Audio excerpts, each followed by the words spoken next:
در 3 ماه اول سال 2021 از روسیه به تاجیکستان و اساساً از جانب مهاجران تاجیک 329 میلیون دلار پول فرستاده شده است.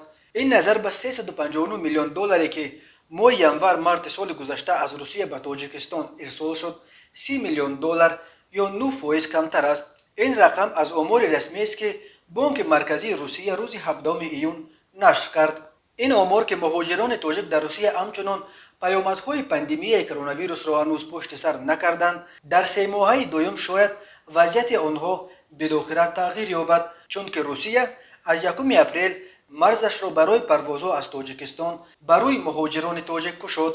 بر اساس آمار رسمی بانک مرکزی روسیه، تاجیکستان از لحاظ حجم انتقال پول از روسیه در 3 ماهه اول سال جاری در بین کشورهای اسنگ در مقام سوم است.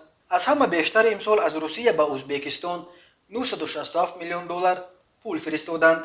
در جای دوم باز یک کشور دیگر مهاجرفرست آسیای مرکزی قرقیزستان ایستاده است که امسال از روسیه و نیز اساساً با شرافت مهاجرانش 407 میلیون دلار پول دریافت کرده است. جالب این است که به فرق از تاجیکستان امسال همچنین انتقال پول از روسیه به ازبکستان و قرقیزستان به طور قابل ملاحظه افزایش یافته است.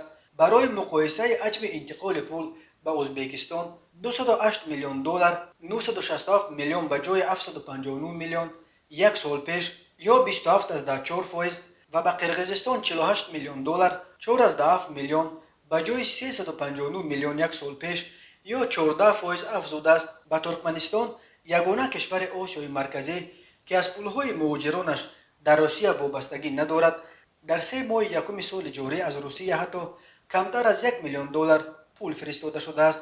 سال 2020 از روسیه به تاجیکستان 1.7 میلیارد دلار پول ارسال شده بود که این نظر به سال 2019 آخرین سال تا پاندمی 800 میلیون دلار یا 32% کمتر بود. سال گذشته از روسیه به ازبکستان 4.4 میلیارد و به قرقیزستان 1.7 میلیارد دلار پول انتقال داده بودند. برای این 3 کشور آسیای مرکزی پولهایی که مهاجرانشان از روسیه میفرستند یک منبع اساسی تأمین روزگار اکثر عائله ها به شمار می رود.